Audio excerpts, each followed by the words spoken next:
এখন চলে আসি আমরা যে আমাদের কিভাবে বুঝবো যে আমাদের কেউ আমরা মানসিক অসুস্থতায় সাফার করছি, এটা যে শারীরিক সমস্যা না সেটা কিভাবে বুঝবো। কতগুলা সাধারণ সিমটম আছে। যেমন যদি কেউ শুধু বলে যে আমার মাথা ব্যথা করছে, চোখ ব্যথা করছে, গা হাত পা ঝিমঝিম করে, অথবা বুক ধরফর করছে, খেতে ইচ্ছা করছে না, ঘুম কম হচ্ছে, কোনো কাজে অনীহা, সারাদিন শুয়ে থাকছে, বসে থাকছে, তারপরে কাজে ভুল হচ্ছে, এইরকম যদি পড়াশোনা করতে ইচ্ছা করছে না, মনোযোগ অন্যদিকে চলে যাচ্ছে, মুখস্থ হচ্ছে না, মুখস্থ শক্তি কমে গেছে, এই সমস্ত সিমটম যদি কারো হয় আমরা ধরে নিতে পারি যে কোনো সবগুলো একসঙ্গে হবে তা কিন্তু না, এগুলো কয়েকটাও হতে পারে।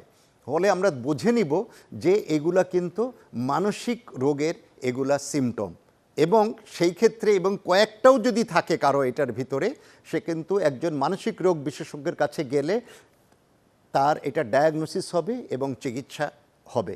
অনেকেই আমরা মনে করি যে আবার মানসিক রোগের বিশেষজ্ঞর কাছে যাব, সাইকিয়াট্রিস্টের কাছে যাব, আমাকে তো এটা সমাজে কি বলবে, আমাকে পাগল বলবে, এটা তো বা আমার ফ্যামিলির জন্য একটা বদনাম হবে, মেয়ে হলে মেয়ের বিয়ে হবে না, লোকে কি বলবে। ভুল ভুল ভুল।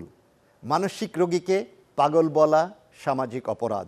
এবং আমরা জানিই না যে মানসিক রোগের সংখ্যা প্রায় 400 রকমের, কিন্তু এর মধ্যে হয়তো 1-2 রকমের ভিতরে আছে যারা এই যে এই পাগলামি করে, এর 1% অনলি, আর 99%ই কিন্তু অন্যান্য রোগী কিন্তু আছে। সেইগুলোর জন্যে কিন্তু এটার সঙ্গে কোনো পাগলামির কোনো সম্পর্ক নাই। যেমন ধরেন আমি ডিপ্রেশনে সাফার করছি, ডিপ্রেশনে সাফার করলে কি হতে পারে, মন খারাপ লাগতে পারে, আমার কাজে শরীর দুর্বল লাগতে পারে, কোনো কাজে অনীহা লাগবে, কাজ করতে ইচ্ছা করবে না, তারপর আমার মনোযোগ, অনেকেই মনে করবে আমার স্মরণ শক্তি কমে যাচ্ছে, বাচ্চা লেখাপড়া করতে পারবে না, কারোর সঙ্গে কথা বলতে চাবে না, দেখা যাবে যে রাত্রে জেগে থাকছে, ঘুমাচ্ছে না। তারপরে হতে পারে কি যে পরীক্ষার রেজাল্ট খারাপ করছে, বস বকাঝকা দিচ্ছে, ইভেন কারো যদি স্বামী স্ত্রীর ভিতরে যে সম্পর্ক সেই সম্পর্কটাও ডেটোরিয়েট করবে, বন্ধুবান্ধবের সঙ্গে দূরে থাকবে। এগুলো হচ্ছে ফ্র্যাঙ্ক সিমটম অফ ডিপ্রেশন। এটা যদি হয় তাহলে কিন্তু আপনি ডিপ্রেসিভ ডিজঅর্ডারে সাফার করার সম্ভাবনা অনেক বেশি, এবং এটা চিকিৎসার মাধ্যমে কিন্তু সম্পূর্ণভাবে ভালো হয়ে যায়, সম্পূর্ণভাবে ভালো হয়ে যায়।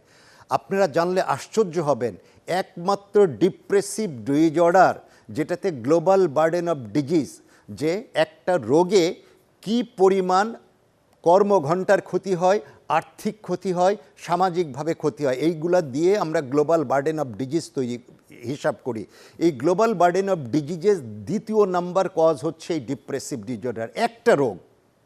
এইটা বলা হচ্ছে যে 2025 বা 30 সালের মধ্যে এটা নাম্বার 1 কজ হবে, গ্লোবাল বার্ডেন অফ ডিজিজ হবে। আমরা অথচ একটু যদি সচেতন হই, আমরা যদি জানি যেটা চিকিৎসা আছে এবং এটা চিকিৎসা করলে সম্পূর্ণ ভালো হয়ে যায়, তাহলে কিন্তু এটার থেকে আমরা মুক্তি পাব, এবং আমরা কিন্তু আমাদের কর্মঘণ্টা বেড়ে যাবে, আমাদের ইনকাম বেড়ে যাবে, আমাদের ক্ষতির পরিমাণ কমে যাবে।